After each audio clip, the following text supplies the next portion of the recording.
सानवी के हाथों की मेहंदी अभी उतरी भी नहीं थी कि नाखून के आसपास की त्वचा बर्तनों के ढेर और घर के झाड़ू पोछा से छील चुकी थी। किसी से क्या कहती सानवी, जब उसने भी सुना था कि ससुराल अच्छा हो सकता है मगर फिर भी मायके जैसा कभी नहीं हो सकता। रात को अनिल की लाई हुई क्रीम लगाती और दिन भर वही सब काम में जुट जाती। सानवी, अरे सुन बिटिया, अनिल बहुरिया का ऑफिस कब खुलने को है? अनिल की माँ गंभीरता से पूछ रही थी। माँ, हम घूमने जाएंगे, इसलिए ही दोनों ने छुट्टी ली है और हर समय आपको सानवी का ही जिक्र क्यों करते रहना है? बगल में अपूर्वा की भी फिक्र कर लिया करो कभी। कोई लड़का तो फाइनल कर ले। अब क्या कोई राजघराने से ब्याहेंगे हम इसको? अनिल ने कहा। अगले दिन अनिल और सानवी घर से दूर एकांत के पल बिताने के लिए जाने लगे। सानवी, साड़ी लाओ, बैग मुझे दे दो। तुम्हारा हाथ तो लाओ, मैं ले लेता हूँ लगेज। अनिल ने मुस्कान और प्यार भरे शब्दों में कहा। माँ, ये अनिल भैया को क्या हो गया? रंग ढंग ही बदल गया। इनका तो 4 दिन ब्याह किए हुए नहीं। अभी कह देती हूँ, अगर भाभी की उड़ान को कसोगी नहीं तो न तुम तो अपने बेटे को तो दूर कर ही दोगी, साथ ही मेरे भाई को भी पराया करवा दोगी तुम। अभी समझा रही हूँ कि भाभी को वहां से आ जाने के बाद इतनी आजादी से उड़ने मत देना। नौकरी वाली बहू का ससुराल क्या ससुराल नहीं होता? माँ, अपूर्वा की ये आवाज सानवी के कानों तक जा पहुंची थी। अनिल, तुमने कुछ सुना क्या? सानवी ने अनिल से कहा। नहीं तो क्या हुआ सानवी? मैंने कुछ भी नहीं सुना, अनिल ने उत्तर दिया। तो सानवी भी हंसती हुई कहने लगी, हाँ ऐसा ही होगा। अपने घर में तुम पुरुषों की सातवीं इंद्री सुसुप्त हो ही तो रहती है। जाग जाओ देव पूरी तरह, वरना देर न हो जाए कहीं। हंसती हुई सानवी दिल ही दिल में गंभीर थी अपनी ननद अपूर्वा की बात से। अनिल और सानवी लौटे और एक दिन बाद दोनों ऑफिस के लिए निकल गए। सानवी परफेक्ट आउटफिट, आंखों में गांगल चढ़ाए, होठों पर डार्क रेड लिपस्टिक लगाए निकली तो अपूर्वा को फिर मौका मिला। महारानी तो गई, अब माँ चलो शुरू हो जाओ, घर की चौकीदारी पर मेरा क्या है? ब्याह कर मैं भी चली जाऊंगी इस घर से, तब करती रहना मलाल की बहू की आजादी पर लगाम क्यों न रखा था। शाम की चाय के समय अनिल की माँ ने कहा, शर्मा जी आए थे बेटा, अपने बेटे विशाल के लिए अपूर्वा पसंद आ चुकी है। उन्हें कल बेटी की भी शादी हो जाएगी तो घर पर अकेले मैं कैसे रहूंगी? तू अच्छी कमाई कर ही रहा है, क्यों ना सानवी नौकरी छोड़ दे। लेकिन मम्मी जी, आप ये फैसला खुद क्यों करने लगी हैं? मेरे मम्मी पापा की ख्वाहिश के चलते मेरी पढ़ाई हुई, मेरी नौकरी लग जाए की चाहत से मैंने मेहनत की और आज अच्छी पोस्ट पर हूँ। फिर अब नौकरी क्यों छोड़ दूँ? सारा काम हो जाता है, बस आराम त्याग कर ही तो नौकरी कर रही हूँ। आपके लिए भी समय देते हैं ना हम। मम्मी जी, इस समय की चाय और 11 बजे तक अपने कमरे में सोने भी तो नहीं जाती मैं। व्याकुलता भरे शब्दों में सानवी पूछने लगी। ये फैसला मम्मी जी ने नहीं सोचा है, अपूर्वा ने सोचा है। सानवी, है ना माँ, सच कह रहा हूँ मैं। क्यों अपूर्वा, तुम ही बता दो, ये फैसला तुमने सुझाया है ना माँ को? अनिल ने अपूर्वा को घूरते हुए कहा। लेकिन भैया, गलत क्या कहा मैंने? माँ की चिंता है मुझे तभी तो कहा। अपूर्वा लजाते हुए बोली, तुम जो अपना नया घर बसाने वाली हो ना, सिर्फ उसकी परवाह करना शुरू कर दो। उस घर में तुम सुखी रहोगी तो माँ भी सुकून के ये रोटी का एक निवाला घुटक सकेगी। अपूर्वा, यही आदत रही तो ना माँ खुश, न ये भाई और न ये भाभी जो तुम्हारे लिए इतनी फिक्र करती है। ये लो सानवी, तुम्हें खुद इसको अपने हाथ से दे दो। 2 लाख का फिक्स डिपॉजिट, जिसमें 1 लाख अनिल ने तो 1 लाख सानवी ने जमा किया था। सानवी ने अपूर्वा को थमाया। उस दिन जब हम घूमने जाने लगे तो जो तुमने सुना था सानवी, मैंने भी सुन लिया था। लेकिन उस समय सुहाने सफर के लिए निकलते समय अपूर्वा और माँ के बीच चल रही बात को गंभीर विषय की तरफ से ले जाना ठीक नहीं समझा। मैंने इसलिए ही अनसुना कर दिया था और तुमको लगा कि हम पुरुष आधे सोए रहते हैं, बेखबर रहते हैं इन बातों से कि कौन क्या पका रहा है घर में। सब पता होता है जी, मगर घर की शांति सबसे ज्यादा जरूरी है। किसी बात को तूल देकर दिल का सूल नहीं बनाया जाए तो अच्छा ही, अनिल ने कहा। अपूर्वा हाथों में वह फिक्स डिपॉजिट का प्रमाण पत्र पकड़े अचानक सानवी के पैरों में गिर गई। सॉरी भाभी, मुझे माफ कर देना, मैं गलत थी। मैंने ही माँ को कहा था कि भाभी को उड़ने न देना। आज शर्मिंदा हूँ। जब आपकी उड़ान से ही जिंदगी में स्नेह एवं उम्मीद की रोशनी जागी है। हम भाभी और ननद के रिश्ते के लिए ये सब छोड़ो, जो हुआ सो हुआ अब। और ये दहेज नहीं है अपूर्वा, ये प्यार और फिक्र है हमारी तुम्हारे लिए। कल ससुराल में कहीं पर सख्त जरूरत हो तो ही खर्च करना इनको, सानवी ने अपूर्वा को समझाया। अपनी भाभी पर पहली बार सच्चे दिल से अपूर्वा मन ही मन बलाए ले रही थी और कामना कर रही थी कि उसकी भाभी की उड़ान यूं ही चलती रहे। लो बहू, थोड़ा पानी पी लो और अब आराम करो, तुम थक गई होगी। मुंह दिखाई की रस्म खत्म होने के बाद जैसे ही अन्य महिलाओं ने घर से विदा ली, सुधा जी ने अपनी नई नवेली बहू रीना के हाथ में पानी का गिलास थमा दिया। रीना के चेहरे पर कृतज्ञता के भाव भर आए। सच में बहुत देर से प्यास लगी थी। सासू माँ बहुत ही मामतालू है, रीना समझ गई। उसने मुस्कुराकर गिलास हाथ में लिया और एक ही सांस में पूरा पानी गटक गई। आराम से बेटा, कहीं ठसका न लग जाए, सुधा जी ने बहुत प्यार से कहा। सुनकर रीना के मन में जो भी घबराहट थी थोड़ी कम हो गई कि सासू माँ का स्वभाव तो बहुत ही अच्छा है। तुम्हारा लाड लाडाना हो गया हो तो बहू को जरा अपने घर के नियम कायदे भी समझा दो। तभी एक रोबदार कड़कती हुई पुरुष आवाज गूंजी। रीना फिर से अपने में सिमट गई। वो समझ गई कि यह उसके ससुर जी सुरेश जी हैं। रीना एक संयुक्त परिवार में पली बढ़ी उच्च शिक्षित लड़की थी। उसका परिवार उच्च मध्यवर्गीय है। 2 दिन पहले ही उसका विवाह ऋषि के साथ हुआ, जो खुद भी उच्च शिक्षित है और बड़े शहर में एक बहुराष्ट्रीय कंपनी में ऊंचे पद पर है। रीना की ससुराल सामान्य मध्यवर्गीय परिवार है। ससुराल में सास ससुर, दादी सास, दादा ससुर, देवर और 3 नंदे हैं, यानी भरा पूरा परिवार है।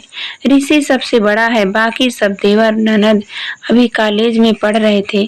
संयुक्त परिवार में पली बड़ी होने के कारण बचपन से ही उसने अपनी मम्मी, चाची, ताई को मिलजुल कर रहते हुए देखा था।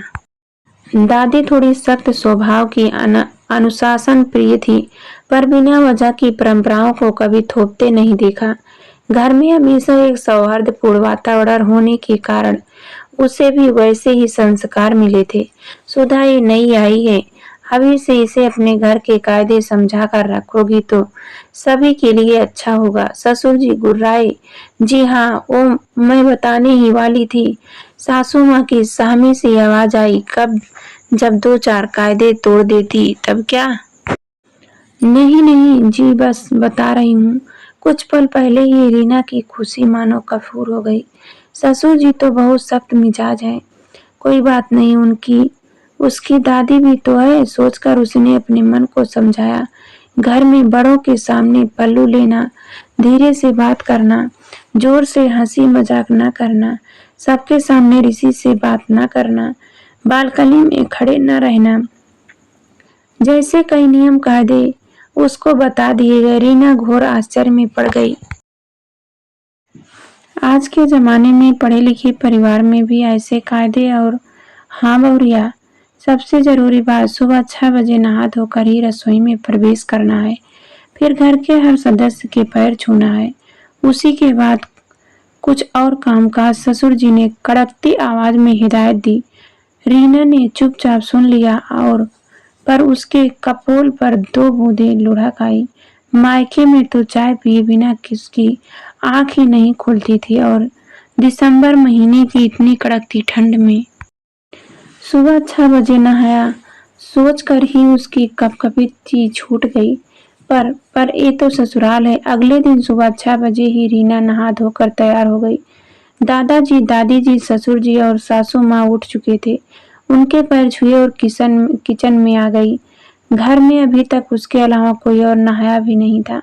ऋषि, देवर और नंदे तो मजे से रजाई ओढ़कर सोए हुए थे। उसकी कोरे फिर भीग गई। बाकी सब 8 बजे उठे। तब तक उसने नाश्ता भी तैयार कर लिया था। बहू, कल क्या बोला था याद है ना? तुम्हारी नंदे उठ गई हैं, जाओ पहले उनके पैर छुओ। दादी सास ने आदेश दिया। नंदे, पर वो तो सब उससे छोटी हैं, कॉलेज में पढ़ रही हैं और सबसे छोटी तो अभी 10वीं में ही है। उसने प्रश्नवाचक नजरों से सुधा जी की ओर देखा, पर उन्होंने भी दादी सास का वो ही आदेशा दोहरा दिया। 9 बजते में तो बर्तन और झाड़ू पोछे वाली भी आ गई। बहू, ये भी घर के सदस्य जैसी ही हैं। तुम्हें इनके भी रोज पैर छूने हैं, ससुर जी ने आदेश दिया। रीना आवाक रह गई, कसमसा उठी। उसने मन ही मन सोचा, माना कि काम वालियों भी इंसान है, आदरणीय हैं, पर रोज उनके पैर छूना, पर ससुर जी का आदेश। पहले ही दिन कैसे टालती। जैसे ही वो बर्तन वाली के पैर पर झुकी, वो हड़बड़ा गई और नहीं नहीं, एक का कर रही हो बहुरिया, हमारे पैर न छुओ। क्यों नहीं छुएंगी? तेरी भी तो बहू जैसी ही है। होंगे। इसके बाप के घर बहुत से नौकर चाकर, पर यहाँ तो इसको हमारे नियम कायदे मानने पड़ेंगे। सुरेश जी चिल्लाए। बेचारी दोनों काम वालियों सब पका गई। कोई बात नहीं काकी जी, आप उम्र में बड़ी हैं, आप आशीर्वाद दीजिए मुझे। कहते हुए रीना का स्वर भर्रा गया। उसने उनके पैर भी छू लिए। दोनों के मुंह से आशीर्वाद की झड़ी लग गई और 3 जोड़ी आंखों से अश्रुओं की धारा भी इसी तरह धोबी इस पीपर जैसे हर व्यक्ति के पैर छूने पर उसको मजबूर किया गया। शादी होकर आए 1 दिन ही हुआ था। रीना कुछ नहीं बोली। थोड़ी देर बाद उसने देखा कि ऋषि और उसके देवर नंदे नहाए बिना ही रसोई में आ बैठे थे। उनमें से किसी ने भी किसी कामवाली के पैर छूना तो दूर, उनसे सीधे मुंह बात तक नहीं की। 4-5 दिन यही चला। घर में आए गए हर व्यक्ति के पैर छूना, सिर से पल्लू को खिसकाने न देना, और ऋषि से तो बात करने का वक्त ही नहीं मिलता। देर रात तक ससुर जी उसको अपने साथ व्यस्त रखते। जब तक वो कमरे में आता, रीना थक कर चूर होकर सो चुकी होती। 1 हफ्ते में ही रीना कुम्हला गई। ऋषि को भी बस रात में ही उससे मतलब होता। रीना को बहुत आश्चर्य होता कि ये कैसे पढ़े लिखे सभ्य लोग हैं। आदर, सम्मान और संस्कार की बात अलग है, पर ये कैसे नियम कायदे। इसी तरह 15 दिन बीत गए। ऋषि की छुट्टियां भी खत्म हो गई थी और उसे नौकरी पर वापस जाना था। सुरेश जी ने रीना को साथ ले जाने से फिलहाल मना कर दिया था। रीना को समझ नहीं आ रहा था कि वो करे तो क्या करे। नई नई शादी हुई थी, मायकों को बुलाकर नए घर परिवार में एडजस्ट करना वैसे ही कठिन काम था, पर रोज ऐसे उड़ कर रहा भी नहीं जा सकता। पूरी जिंदगी बितानी है यहाँ। आखिरकार उस रात वो एक निश्चय करके सोई। बहुत अच्छी और गहरी नींद लग गई उसको। सुबह दरवाजा पीटने की आवाज से नींद खुली उसकी। देखा तो बाजू में ऋषि गहरी नींद में सोए हुए हैं। तभी सुरेश जी की तेज कर्कश आवाज उनके कान में गूंजी, उठाओ उस महारानी को, सूरज सिर पर चढ़ आया है। किसी बात की लिहाज शर्म बची ही नहीं। सुधा, तुमने उसको समझाया नहीं था क्या कि घर में सबके उठने से पहले उठ जाना है सबको? जी समझाया था। बच्ची है, अभी थक गई होगी। वैसे भी अभी नई नई शादी हुई है उसकी। सासू माँ सुधा जिसने उसका पक्ष लेना चाहा तो क्या घर के कायदे तोड़ देगी? बोल रहा हूँ, फिर से मत सिर पे चढ़ा उसको। घर में मच रहे शोर शराबे से सभी लोग उठ गए। रीना ने घड़ी देखी, अभी 6:45 ही बचे थे। वो अपने कमरे से बाहर निकली और अपने दादी सास के पैर छू लिए। राम राम, ये क्या अनर्थ कर रही है बहू, जा पहले नहा कर तो आ। बासी शरीर हमें छूकर अपवित्र तो मत कर। दादी सास ने भी रौब झगड़ा। रीना ने उन्हें देखा और बोली, दादी जी आप भी तो नहाई नहीं है, इसलिए मैंने आपको छू लिया। उसमें फिर अपवित्र होने की बात कहाँ से आई? देख लिया सुधा तूने, कल की आई छोकरी की अब जबान भी खुलने लगी। समझा दे इसे, इसमें और हम में बहुत अंतर है। सुरेश जी चिल्लाए, बेटा ओ अभी तुम्हारी नई नई शादी हुई है ना, तो बिना नहाए किसी को नहीं छूना, समझ रही है ना? सासू माँ ने समझाने की कोशिश की, पर मम्मी जी ऋषि तो सब कुछ छूते हैं, रसोई में जाकर बैठ जाते हैं। उनकी भी तो नई नई शादी हुई है ना? रीना ने असर से पूछा। चुप रहा लड़की, ऋषि ने अपनी बराबरी करती है। ऋषि समझा अपनी औरत को, नहीं तो अच्छा नहीं होगा। ससुर जी दहाड़ उठे। ऋषि ने इशारे से रीना को चुप रहने के लिए कहा और अपना सिर झुका लिया। माफ कीजिएगा पापा जी, जब से आई हूँ देख रही हूँ कि घर के सारे नियम कानून कायदे केवल मुझ पर ही थोपे जा रहे हैं। किसी भी चीज को नहा कर छुओ, इसके उसके न जाने किसके गंदे संदे पैर छुओ, फिर अपने माथे से लगाओ, और वो भी रोज।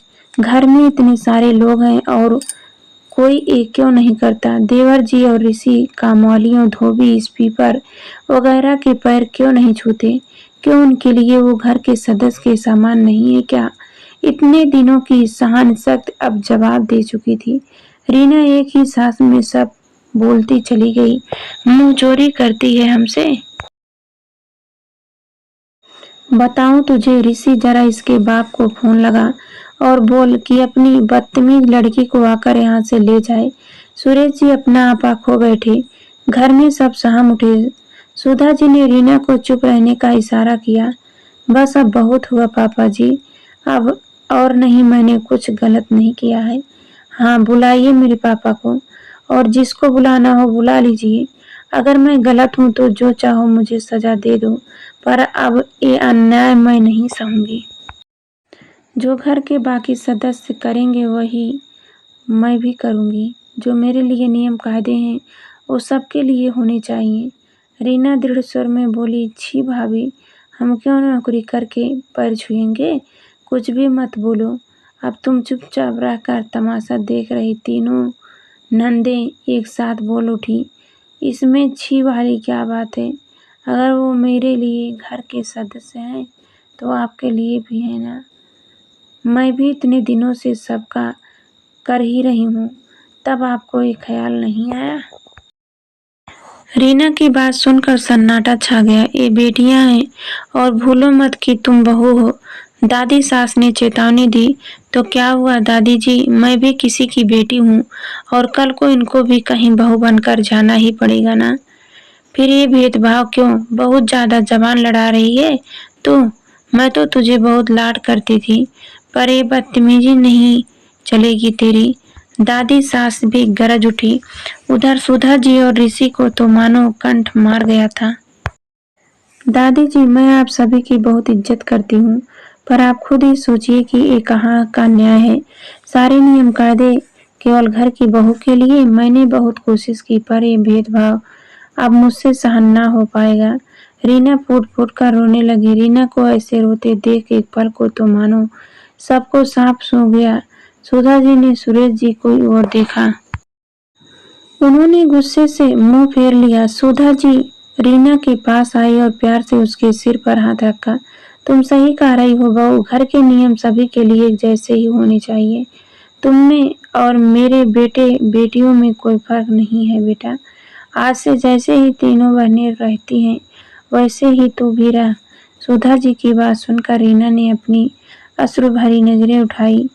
फिर ऋषि मुन, तुम फेरे लेते हुए रीना को वचन दिए थे ना, तूने जब, फिर अब क्या हुआ तुझे? कहते हुए सुधा जी की आंखों से आंसू लुढ़क पड़े। रीना उनके गले लग गई। उन्होंने जोर से उसे अपने सीने से चिपका लिया। जो कदम वो खुद के लिए नहीं उठा पाई थी कभी, उनकी बहू के लिए तो कम से कम उठा लिया। कहते हुए सुधा जी की आंखों से आंसू लुढ़क पड़े। रीना उनके गले लग गई। उन्होंने जोर से उसे अपने सीने से चिपका लिया। जो कदम वो खुद के लिए नहीं उठा पाई थी कभी, उनकी बहू के लिए तो कम से कम उठा लिया। दोस्तों, वीडियो अगर पसंद आई हो तो वीडियो को लाइक, शेयर एंड सब्सक्राइब जरूर करना।